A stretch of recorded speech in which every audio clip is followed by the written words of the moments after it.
Assalamualaikum warahmatullahi wabarakatuh. Kami dari kelompok 4 akan menjelaskan tentang resiko pasar, volatilitas pasar, dan dampaknya terhadap bank serta strategi mitigasi. Sebelumnya, perkenalkan nama saya Alia Wulandari dengan NPM 223402516233. Yang pertama yaitu definisi dan jenis resiko pasar. Resiko pasar adalah potensi kerugian yang dihadapi investor akibat fluktuasi harga di pasar keuangan yang dapat disebabkan oleh faktor-faktor seperti perubahan suku bunga, nilai tukar, dan kondisi ekonomi global. Risiko ini bersifat sistematis dan tidak dapat dihindari, mempengaruhi semua pelaku pasar secara umum. Jenis risiko pasar ada 4. Yang pertama suku bunga, yaitu risiko kerugian yang diakibatkan oleh kondisi perubahan suku bunga. Yang kedua nilai tukar, yaitu risiko pasar yang disebabkan oleh perubahan nilai tukar valuta asing, termasuk perubahan harga emas. Yang ketiga komoditas, yaitu jenis risiko pasar yang disebabkan oleh perubahan nilai komoditas. Yang terakhir yaitu ekuitas, yaitu jenis risiko pasar yang disebabkan oleh perubahan nilai ekuitas yang mencakup seluruh posisi ekuitas pada kategori AFS atau Available for Sale. Penyebab utama resiko pasar.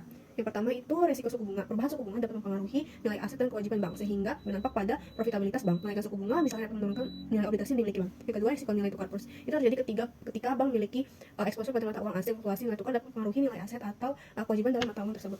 Selanjutnya itu risiko harga saham.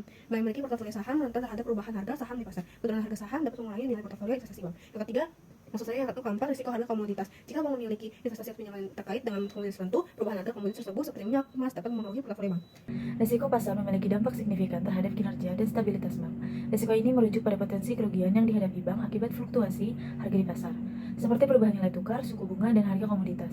Beberapa dampak utama risiko pasar terhadap kinerja dan stabilitas bank yaitu yang pertama, fluktuasi suku bunga. Perubahan suku bunga dapat mempengaruhi pendapatan bank dari kredit yang diberikan dan biaya dana yang diperoleh. Jika suku bunga naik, bank mungkin menghadapi kenaikan biaya pinjaman yang dapat mengurangi margin keuntungan. Lalu fluktuasi ini juga dapat menyebabkan ketidaksesuaian antara aktiva dan kewajiban bank, terutama dalam hal tenor atau jangka waktu yang dapat berdampak negatif pada pendapatan bunga bersih.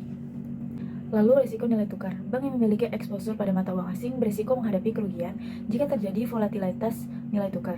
Perubahan nilai tukar dapat mempengaruhi portofolio aset dan kewajiban dalam mata uang asing, mempengaruhi keuntungan dan mengganggu likuiditas bank. Hal ini sangat berdampak pada bank yang beroperasi di pasar internasional atau memiliki aset dalam beberapa mata uang. Lalu, dampak pada portofolio investasi, yaitu risiko pasar juga mempengaruhi portofolio investasi bank. Jika terjadi penurunan harga aset, nilai portofolio investasi bank bisa turun. Ini dapat mempengaruhi ekuitas bank dan menekan rasio kecukupan modal. Penurunan nilai portofolio aset juga mempengaruhi kemampuan bank untuk memperoleh pendapatan melalui perdagangan atau likuiditas aset tersebut. Lalu stabilitas likuiditas. Risiko pasar dapat mempengaruhi likuiditas bank jika bank tidak dapat segera mengubah aset menjadi kas tanpa rugi besar. Kondisi ini dapat terjadi jika pasar mengalami gangguan yang menghambat penjualan aset atau penaikan dana oleh nasabah. Lalu, pengaruh pada reputasi bank. Kerugian dari risiko pasar yang signifikan dapat mempengaruhi kepercayaan publik terhadap bank, yang dapat berdampak buruk pada reputasi dan stabilitasnya. Kepercayaan nasabah adalah aset penting bagi bank. Jika nasabah merasa bahwa bank tidak stabil, mereka mungkin akan menarik simpanannya yang memperburuk kondisi keuangan bank. Selanjutnya, studi kasus. Sebuah permasalahan tengah dihadapi oleh salah satu bank investasi terbesar di dunia, Deutsche Bank, pada 16 September 2016. Department of Justice Amerika Serikat meminta penalti sebesar 14 miliar dolar atas Deutsche Bank untuk menyelesaikan kasus kesalahan penjualan subprime mortgage. Kesalahan penjualan tersebut terjadi sebelum krisis global 2008, pada saat harga perumahan Amerika Serikat mengalami bubble. Publik merespon dengan peningkatan kewaspadaan, tidak terkecuali publik Indonesia.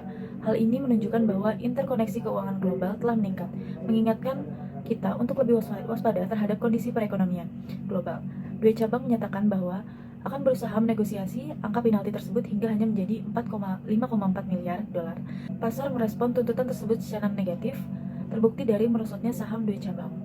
Saham Deutsche Bank termasuk dalam kategori saham blue chip yang menjadi andalan palsu. Ini digolongkan oleh IMF ke dalam kelompok JSIBS atau Globally Systematically Important Bank dan menempati urutan pertama di atas SBC dan Credit Suisse. Bursa Efek Indonesia menyatakan bahwa kejadian ini tidak akan menyebar ke Indonesia. Mereka berpendapat bahwa dampaknya hanya akan terasa pada negara-negara di mana hit office Deutsche Bank berada.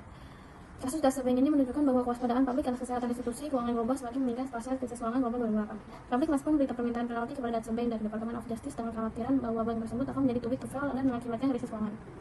Tidak dapat dipungkiri, lembaga keuangan dan sektor perbankan merupakan bagian dari perekonomian yang paling rentan terkena krisis. Kerentanan ini salah satunya disebabkan oleh konsep fundamental perbankan yaitu liquidity mismatch, atau tidak liquidnya ditopang oleh sekumpulan kewajiban yang sangat liquid. Sebuah stok pada persediaan kewajibannya dapat mempengaruhi kesehatan aset perbankan. Selanjutnya ini adalah contoh grafiknya, dan selanjutnya saya akan membacakan strategi manajemen risiko. Yang pertama itu hedging atau lindung nilai. Ini adalah strategi manajemen risiko di mana bank menggunakan instrumen seperti futures dan option untuk melindungi aset mereka dari fluktuasi harga pasar. Yang kedua, diversifikasi portofolio. Diversifikasi adalah strategi untuk mengurangi risiko dengan menyebarkan investasi di berbagai aset seperti saham, obligasi, dan komoditas. Ketiga, menetapkan batas risiko atau risk limits. Bank menggunakan batasan ini untuk mengontrol seberapa besar risiko yang mereka ambil, terutama dalam kegiatan trading. Keempat, aset liability management (ALM). ALM adalah strategi untuk menyeimbangkan aset dan kewajiban bank guna melindungi dari risiko suku bunga. Kelima, ada stress test. Ini adalah bagian penting dari manajemen risiko di mana bank mensimulasikan skenario pasar yang ekstrim seperti krisis ekonomi. Keenam, penggunaan teknologi canggih. Bank menggunakan data analistik dan kecerdasan buatan untuk memantau perubahan pasar secara real time. Dan terakhir adalah pelatihan karyawan. Sebagai bagian dari manajemen risiko, bank memberikan pelatihan rutin kepada karyawan agar mereka lebih paham cara mengelola risiko pasar. Nama saya Hafsya Kusuma Wardani dengan NPM 223402516043. Yang pertama itu penguatan analisis dan pemantauan volatilitas pasar. Pemantauan real time memperkenalkan sistem pemantauan pasar secara real time agar bank bisa langsung merespons perubahan pasar yang tajam dengan cepat. Yang kedua, diversifikasi portofolio dan instrumen keuangan. Diversifikasi aset mengurangi konsentrasi investasi pada satu jenis aset atau sektor dengan cara mendiversifikasi portofolio investasi ke berbagai instrumen keuangan yang tidak berkorelasi erat satu sama lain. Yang ketiga, pengelolaan likuiditas. Kebijakan likuiditas yang ketat menjaga rasio kecukupan modal dan rasio likuiditas jangka pendek untuk memastikan bahwa bank dapat mengatasi lonjakan permintaan likuiditas dalam kondisi pasar yang volatil. Yang keempat, kebijakan manajemen risiko yang fleksibel. Pengembangan kebijakan yang adaptif mengembangkan kebijakan manajemen risiko yang fleksibel dapat disesuaikan dengan dinamika pasar yang selalu berubah serta mengakomodasi variabilitas volatilitas. Yang kelima, pendidikan dan pengembangan SDM, pelatihan berkelanjutan. Bank perlu memberikan pelatihan yang berkelanjutan kepada manajer risiko dan eksekutif terkait pengelolaan risiko pasar dan bagaimana menghadapi volatilitas pasar dengan lebih efektif. Untuk kesimpulannya, risiko dalam perbankan adalah ketidakpastian yang berdampak negatif pada kinerja dan stabilitas keuangan bank, berasal dari faktor-faktor seperti risiko kredit, pasar, operasional, dan reputasi. Penyebabnya meliputi kualitas kredit yang rendah hingga perubahan ekonomi makro dengan dampak berupa kerugian finansial, masalah likuiditas, hingga potensi kegagalan bank. Untuk mengatasi hal ini, bank menerapkan strategi manajemen risiko komprehensif seperti diversifikasi portofolio, pengawasan ketat, teknologi andal, dan edukasi karyawan demi menjaga stabilitas jangka panjang. Baik, sekian presentasi yang dapat kami presentasikan. Kurang lebihnya mohon maaf. Wassalamualaikum warahmatullahi wabarakatuh.